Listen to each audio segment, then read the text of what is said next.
Hello, this is Chek, and welcome to Animal-Wise Stress Reduction. Today we want to talk about how we can tap into our innate biological wisdom to make more intelligent decisions about how to care for ourselves, how to live, how to make better decisions, how to manage our stresses effectively, and to become aware that we have an inborn, shall we say, biological computer that has billions of years of wisdom of what works and what doesn't work. And as I'll show, we've come to a point today where our human or neocortical brain is getting so full of fancy tricks that work against our nature that we often suppress the wisdom rising up from within ourselves by not listening and medicating it, unfortunately. The concepts that I'm going to share with you today come right out of my book, How to Eat, Move, and Be Healthy, Chapter 11, which is on stress. And you can see the page right here where I show the sections of the brain. What we're going to do is look at a concept based on the research of Paul MacLean, who for 25 or more years researched how the human brain developed and how evolution influenced the growth and development of our brain, and what were the different functional components of the brain that he could identify not only in various classes of creatures at every stage in the evolution of the animals all the way up to human beings, and what are some of the key characteristics in each of those brain systems that influence how we live today. What we're going to talk about today is called the reptilian brain. So I'm going to give you a little tour through my model here. Everything in red represents the reptilian brain, and the reptilian brain is very much synonymous with our autonomic systems, the autonomic nervous regulation of biological systems. Now, the reptilian brain is called the reptile brain or the reptilian brain because the next section of the brain, which is the paleomammalian, old mammal, is also referred to as the limbic system, which is well known to be the center that processes our emotion, and things like pain is involved in that system. Pain's classically considered an emotion. And what you see here is that the reptilian brain is what I refer to as the brain of I. It works on making sure you can survive. But the paleomammalian brain has a much greater concept of we. For example, a female crocodile or alligator, if she runs out of food, will actually eat her own children to survive. But once you go higher up into the paleo-mammal class, you don't see them eating their own children. There's a higher sense of we. So there's an inherent sense of doing what's necessary for the mother and her offspring to survive, but the approach they take is different, where a mother alligator might eat her children if she gets hungry enough. I was raised on a farm, and I can give you an example. A mother sheep, a ewe that has too many lambs relative to how much milk she can provide, will take the weakest one, walk it off into the woods, and then leave it for the wolves or whatever will eat it, or give it to nature, which usually means it'll perish, and she will then rush back to her other one so it can't follow her, and she will weed down her own child the size of her flock to what she can handle and feed.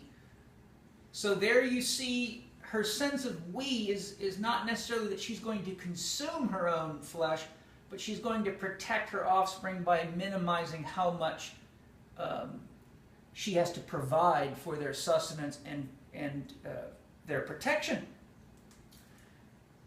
The neomammalian brain, which is also the neocortical brain of the human being, has many unique features, which I outline in the book. I'm only giving you a short view here.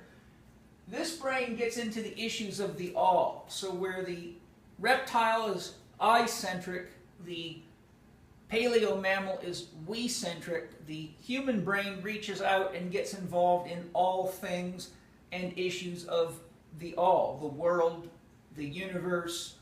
As far as the brain can imagine and conceive, the neo-mammalian brain is involved in those concepts.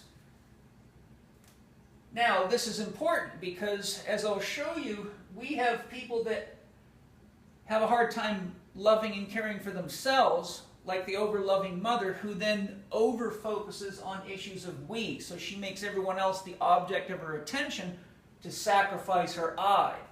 So we do have a lot of issues here where people can project themselves outward into other people or into things in we relationships to sacrifice themselves. So here you could say that we have a paleo-mammalian instinct suppressing a reptilian drive for self-care.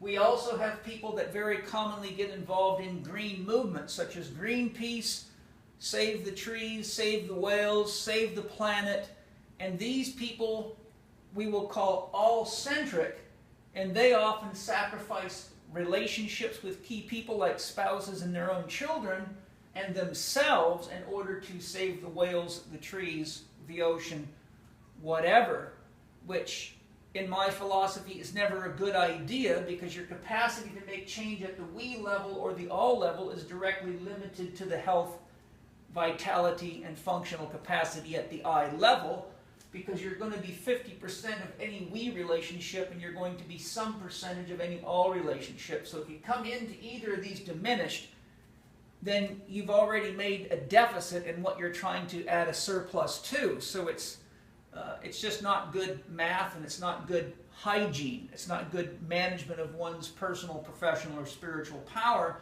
and it often is a symptom of an inability to reconcile being present with oneself or one's own judgments against oneself. So there's a lot to be gained by realizing that the best thing you can do in any we or all relationship is make sure you have 100% management of yourself as a gift to everybody else. So the reptilian brain then regulates autonomic functions. Some of the key systems that are controlled by this part of your nervous system is breathing. So if you're having any breathing challenges, it suggests that you have regulatory problems at the reptilian brain level, which may not necessarily be caused at that level, because if you're stuck in we relationships or all relationships, or you're externalizing yourself, your breathing will respond to that. The reptilian system tries to keep you alive, oftentimes due to the stress created by mammalian, paleo-mammalian, and neo-mammalian, or limbic, emotional, and, shall we say, radical ideas. So these two can kill that one, and if you don't listen to this one, these ones begin to malfunction, is the key point here. So this reptilian system is always going to be mirroring back your inner state of stress through your breathing. Your heart rate and blood pressure, how are they? To the degree that they're out of balance, you have a deficit in your I-ness. You're either killing yourself or giving yourself away, and need to be very careful about what you're doing. Digestion and elimination, how are they? To the degree that you are a rock star or a bank executive or a pilot, or whatever you are operating at way up here with your rocket science, and your digestion and elimination are failing you, it means that you're externalizing yourself at the risk of your own survival, which we can learn from the animals isn't really an intelligent thing to do, which is why when you get on an airplane, the flight attendants always tell you as parents to put your own mask on first, because a kid with no parents is trouble anyhow. So we have to take care of ourselves. Sleep-wake cycles and hormonal cycles. So how is your sleep-wake cycle? Are you sleeping effectively? Are you waking up rested? Do you feel ready for your day? Are you able to get motivated to get moving without a long period of being lethargic and having to drink a bunch of coffee or whatever it is that you need to keep you moving? If your answer is, I'm not doing well here and my hormonal cycles are not balanced, then again, you've got problems brewing all of which the medical system has lots of drugs and surgeries and quick fix tactics for, as do various natural health books and the juices, the magic potent, the magic pill. But the reality of it is most all of these issues boil down to behavioral modification and education, those two together. How is your body temperature? Typically when you're out of balance, you first run hot. What you'll see is you can only run hot for so long before the adrenal glands get fatigued. For example, fungal and parasite infections are classic things that heat you up inside. Food intolerance, food allergy, those things heat you up inside because your immune system stays hyperactive. The immune system uses a lot of thermogenesis or chemicals to kill, and wherever there's immune activity, there's usually inflammation, which produces heat, which exhausts the body. So first, as temperature rises, you see usually elevations in cortisol or stress hormones, but once the adrenals start to fatigue, you see symptoms of hypothyroidism beginning to rise in the body, getting cold. So if your body temperature is not effectively regulated, that's something very, very important. And remember, the thermoregulatory system uses more energy than any other biological system in your body. So not managing diet and lifestyle factors that result in temperature abnormalities leads usually to an exhausted person. And as you get hotter, your brain goes faster and faster, and you get more and more agitated or ADD-like thinking. But then as you go cold, you become lethargic, and you can't remember things, and you are, shall we say, you're like you're frozen. You can't get any action out of yourself. The thought of even walking across the room can seem tiring. The reptilian system then controls general autonomic functions. So there's many, many more that I haven't talked about here just for time's sake and due to the fact that it requires more training to understand some of these things. But any holistic lifestyle coach through the Chek Institute at level 2 or 3 knows how to apply a much more comprehensive health appraisal questionnaire system than is available in my book, How to Eat, Move, and Be Healthy. The one that's in there is nice and basic and certainly gives you a lot of essential information, but a lot of people watching this are going to need the help of a trained holistic lifestyle coach that can help you address the kinds of things I talk about in my blogs. The health appraisal questionnaire we use at HLC2 level covers 29 key body systems, such as hormonal systems, nervous systems, glandular functions, and things like that, all of which are essential to understand so someone can help you create an intelligent therapy and exercise or diet and lifestyle protocol.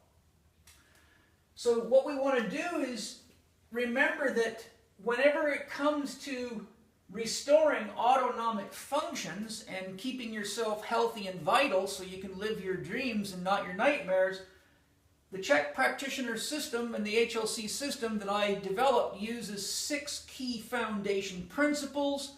3 of them are more feminine, 3 of them are more masculine, which goes hand in hand with our Tai Chi symbol here. The Tai Chi symbol is here to remind you if you're breathing too fast, that's excess yang. If you're breathing too slow, that's yin, but it'll produce a yang deficiency as well. Typically what you're going to see, with rare exceptions, almost all of these end up being problems that we see due to excess masculinization, which means too much outgoing energy, trying to do too much, trying to be somebody that you're not really, masquerading. For example, driving a $50,000 car and living in an apartment when you can't even afford to eat organic food. So there you would see masquerading. So we have a culture that's very, very trapped in a lot of masculine energy and projecting that they're living lives that they can't afford to live because they have this high socio-cultural class system built into their head, and they're trying to emulate royalty, movie stars, athletes, and that's exactly how they get money out of you and get you to buy things you can't afford. For example, 98% of all things bought on TV infomercials are never used past the first week once they arrive at the house that purchased them. So you see a pile of running around trying to be something other than what you need to do and be to live your dreams effectively. It's really quite simple, but people are highly programmed to act like other people and not really be themselves, which leads to a lot of trouble. So the 6 foundation principles that we teach in my holistic lifestyle coaching program in much, much greater detail in HLC 2 and 3 than we could ever teach in my book or my books or HLC 1 are nutrition. Any nutritional deficits will wind up the reptilian system and produce side effects. Hydration. Even 1% dehydration of the brain or central nervous system can cause significant psychological disorders, yet it's rarely ever looked at.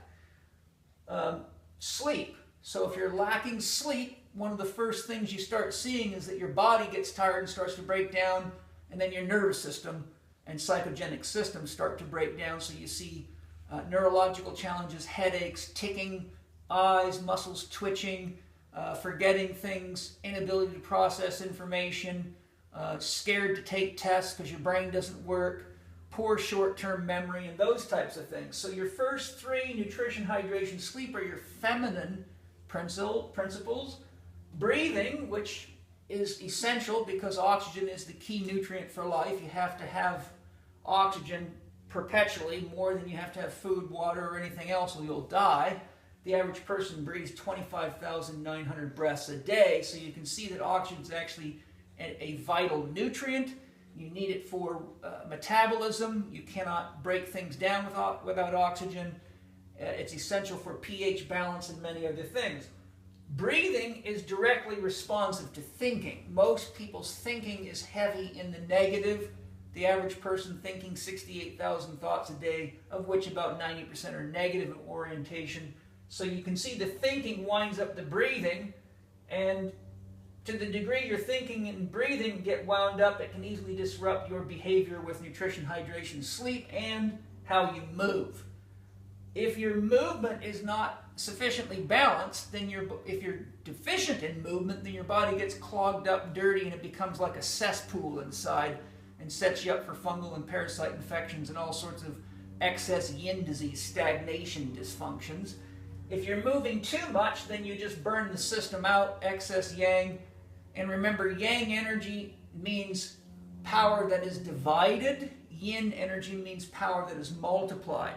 So when you sleep, you're bringing in energy through breath and through resting and the circulation of energy and fluids. And when you wake up, you have a multiplication of power relative when you went to bed. But if you go to the gym and work out, whatever resources you have, you're dividing them by the amount of energy you're putting into the workout and your daily activities.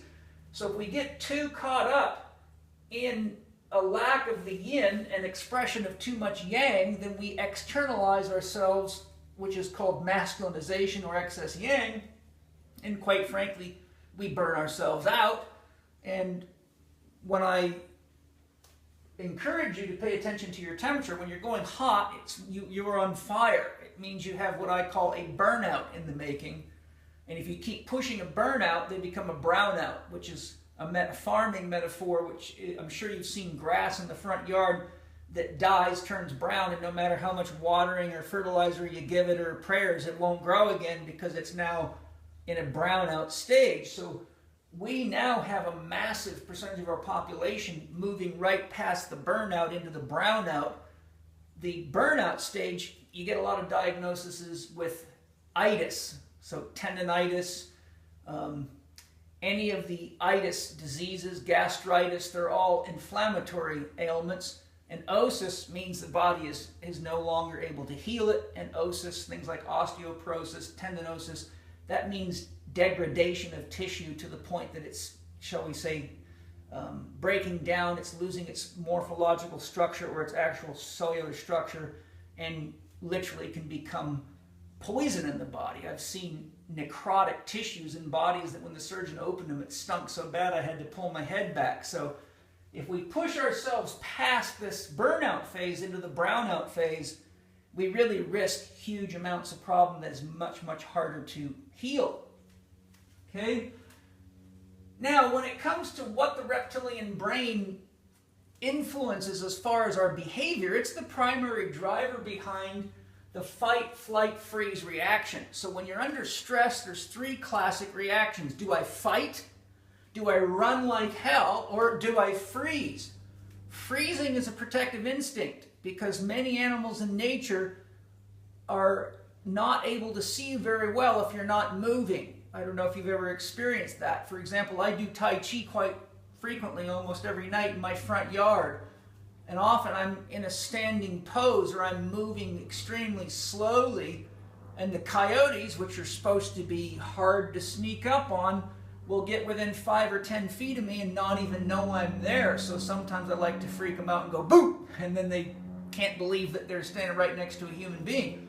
And many creatures will do that. The point is the freeze reaction is a natural instinct because there's many animals, such as rattlesnakes, that if you aren't paying attention and you try to run or attack, you will get potentially bitten or killed. So fight, do I attack? Flight, do I run? Freeze, do I hold still hoping that I become invisible or I become perceived as non-threatening? Very, very important. Fornication is the urge to procreate, to have sex, to produce offspring, and that is driven by the health and vitality of your reptilian system and your perception of stress coming down. So you see the reptilian system has direct effects on the paleo-mammalian and the neo-mammalian system because it's regulating the flow of energy and in many ways information, especially from the environment. And then the neocortical system, the new brain, it is actually got the potential to ignore everything down here and make very poor decisions and eat things like Kellogg's Corn Flakes or Captain Crunch or packaged foods or use microwaves or stay up late at night and ignore body symptoms and drug them, which then shuts down autonomic function. So when you're looking at a health appraisal questionnaire like you see on my book here in the first section of the book, you're actually looking at an assessment of autonomic functions, and since those systems are designed to keep you alive, the more you see high scores, I hate to tell you, the closer to death a person is.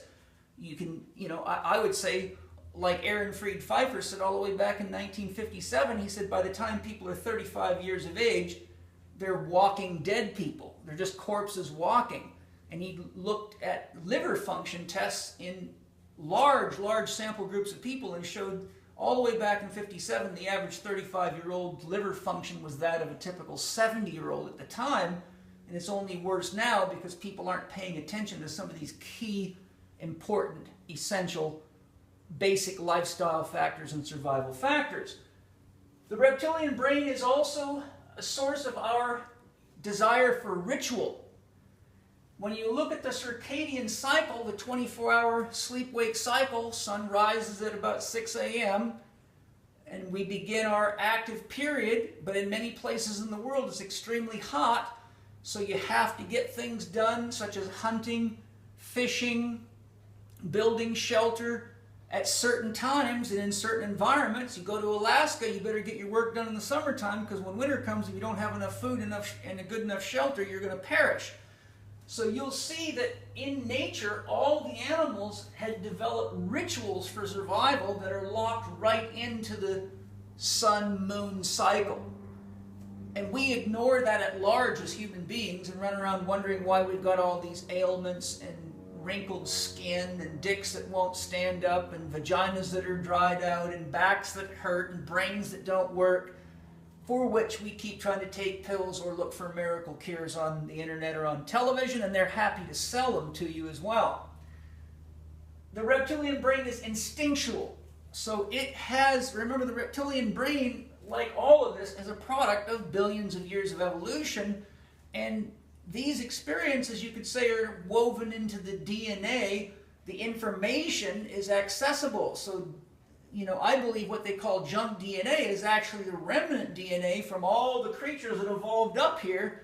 So it's kind of like an encyclopedia of the things that'll get you killed and the things that'll keep you alive, all of which manifest in the basic functioning of the reptilian system to support these other systems.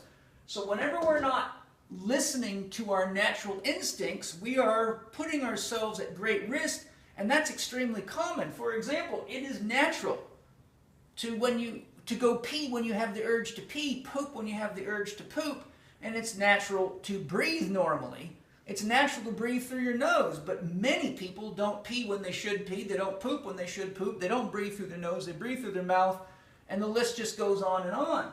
So one of the key things is that animal-wise stress reductions means we have got to spend time with ourselves, caring for ourselves, eating well, breathing well, moving well, managing our thoughts and our emotions, and paying attention to what we're doing to the environment, because anything that we do to the environment mirrors back at us.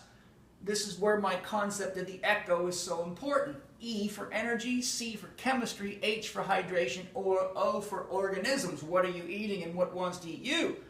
Whatever we do to the energy, chemistry, hydration, and organisms out there ultimately disrupts or supports nature, which mirrors itself back in us. If you poison the soil and you eat the food, there's your echo.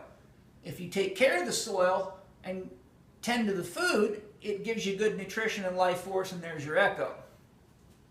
So what I'm saying is, many of us are so eye-centric that we forget that a lot of the choices we make with our wallets are actually impacting the world, because we're so busy up here driving fancy cars and using cell phones and forgetting where our food comes from, and how a lot of our decisions like nuclear power plants and constantly using fossil fuels are actually destroying everything that created this thing and is essential for its own support. So by being aware of what we need to survive and knowing that we have instincts to guide us, we can really do ourselves a big favor by looping back and saying, let me get in touch with some of these basics before I get lost in all the fancy-dancy stuff. So the drives of the reptile are first and foremost safety. Whenever a reptile wakes up from any sleep period, its immediate concern is, am I safe? Safety means that it does not have predators within a safe range. Each reptile or each creature has its own safe range. Is there someone else trying to chase after my food supply would be a threat to safety. Only when they're safe and they know they're safe do they focus on sustenance or acquiring food. So once they're safe and they go out and feed themselves, and remember, all creatures in nature eat naturally. There's no such thing as an obese rattlesnake or an obese lion or a zebra with osteoarthritis or gluten intolerance, because they all eat what they're naturally designed to eat. There's not even, shall we say, a concept of should I eat this versus that, and they're very, very tuned to their instincts. So you can find this out just by being on a farm. If you try to feed certain animals things that aren't natural to them, they simply won't eat them unless you got a billy goat that'll eat everything. Okay, so first, am I safe? What do I need to eat for my individual needs, which is well described on how to figure that out here and in my webinar, Primal Pattern Eating, which you can get as an audio recording. Only when they're safe and they have adequate sustenance do they ever entertain procreation. So that would be only when safe food and water and safety is adequate to support new life. So if you've got a threat in the environment that's significant to the point that you don't want to go out and hunt or risk eating, that's a bad place to bring new life into. If you're safe but you are eating junk food and your biology can't support new life, that's a bad thing to consider. Bringing a sick child into the world, it's probably not very nice for the kid nor for you from a stress perspective. So you can see that we could go a long ways by getting clear on what safety is, getting clear on what we really need, and instead of investing our money in silly things, investing in organic food, which again supports the earth. And then when procreation is a natural thing to do because the environment's conducive for life, then that's the natural thing to do. So what are some tips that I can leave you with? One, what is your one love? What is the one thing you're willing to change for and improve yourself for and improve your life circumstances? As Jerry West says, when you have a big enough dream, you do not need a nightmare. Most people just go from nightmare to nightmare.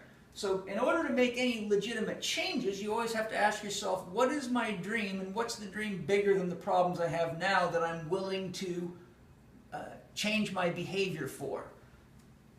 So from a safety and security, the reptile today has to have safety through financial safety and security. So that really means, what are we spending our money on? What are we actually investing our life force into? Because remember, money is only a measure of energy, and to get money, you usually have to do something for it. So money is a measure of how you're investing your time and energy and resources into getting an energetic return that you can use as currency in your life.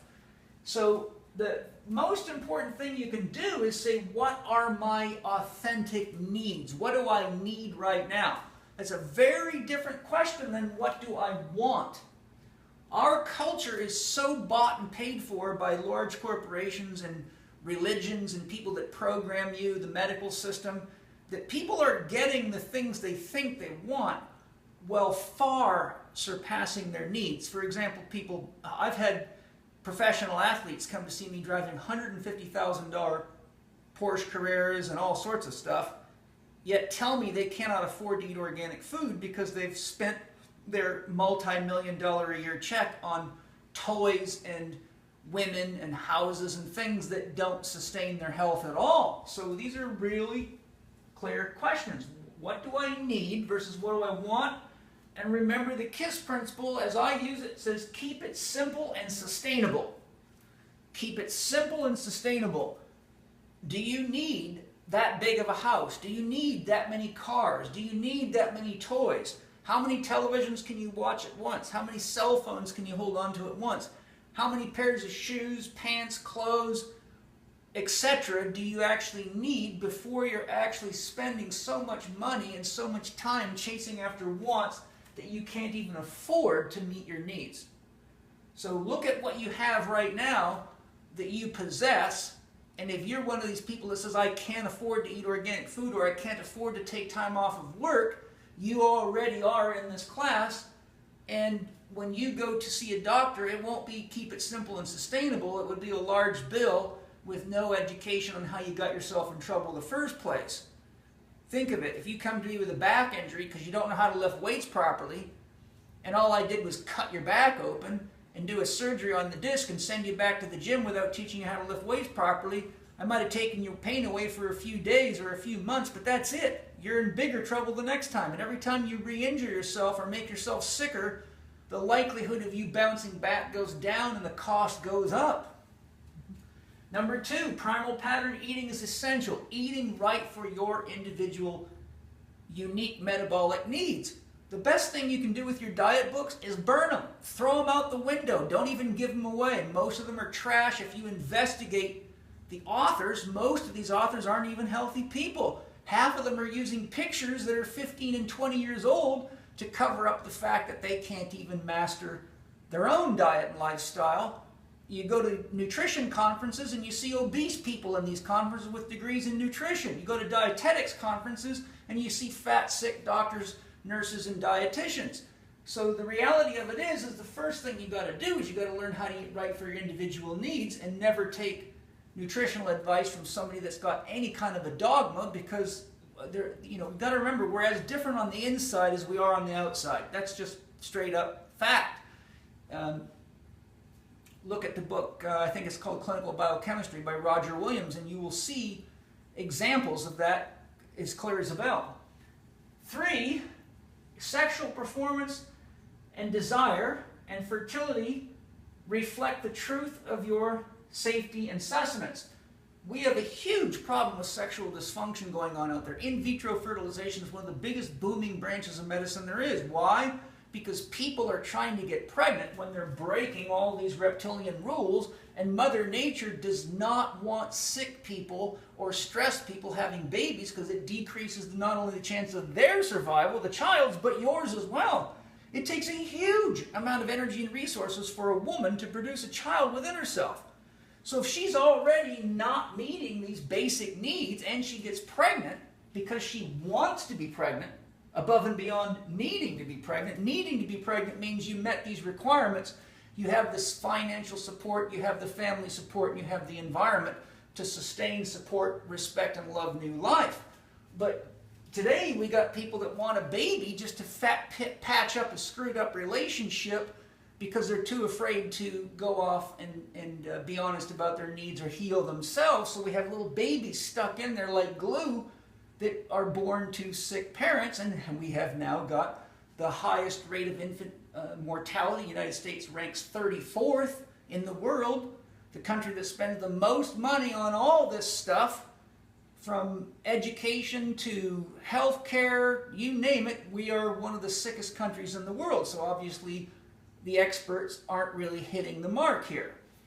So your sexual performance is a huge indicator of your overall vitality, and copulation is only one element of sex energy. Sex energy is ultimately your creative life force energy, the love or the chi that you have to make changes in yourself and in the world around you. And if your sexual energy, your energy to copulate or to produce offspring is diminished, it's usually an indication that you're mismanaging your yin and yang factors and you're too catabolic or too hot and masculine relative to anabolic yin or feminine. So these are the key things. What is your dream?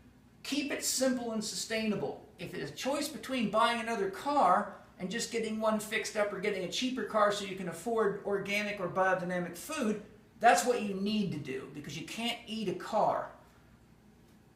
Eat right for your individual needs. Stop reading diet books. Pay attention to what I teach you here in Holistic Lifestyle Coaching Level 1, and you'll never need another diet book again. And once you learn how a body and a mind actually works, you'll read these diet books and go, no wonder we're sick people. And then monitor your sexual performance. If a man doesn't wake up with a good solid erection in the morning, or have erections intermittently throughout the night and have a good natural sex drive and the ability to have sex without premature ejaculation, then he's out of balance. A woman loses her interest in sex, and if she gets far enough towards exhaustion or adrenal fatigue, usually she starts to experience vaginal dryness that goes with it. So these are very, very important indicators of your health, vitality, management, your understanding of your own reptilian systems, which means take care of yourself first and foremost, because you can't give to any we relationship what you don't have. Be careful what you do in issues of the world, politics, and saving the whales, because saving a whale or a tree or a cow but killing yourself is a big mistake, because trees, cows, and whales can't vote better, can't make decisions with their wallet. None of them start forest fires. So we have to be good examples for the people that are lost and confused about the gift of life as it is. Thanks for joining me today. If you want to learn more, don't forget there's more supportive information in my multimedia ebook, The Last 4 Doctors You'll Ever Need.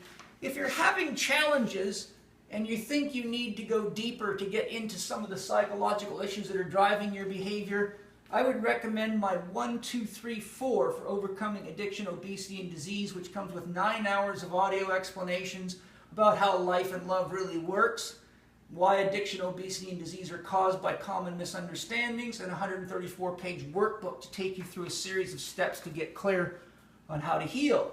If you're ready for some good training and you want to just say, hey, I'm ready to take responsibility for myself, and you want to learn how to master what's in my book, How to Eat, Move, and Be Healthy, and more, come to Holistic Lifestyle Coach Level 1, 3-day class, open to everyone. I don't even care if you're a kid. I've had 16-year-olds in there. They did fantastic. If you can read and understand, the basics of life, you'll be fine in there. How to Eat, Move, and Be Healthy naturally. That one, we talked about those. So that's my sharing today. Remember, animal wisdom is good stress reduction. Thanks for joining me. I'll see you next time.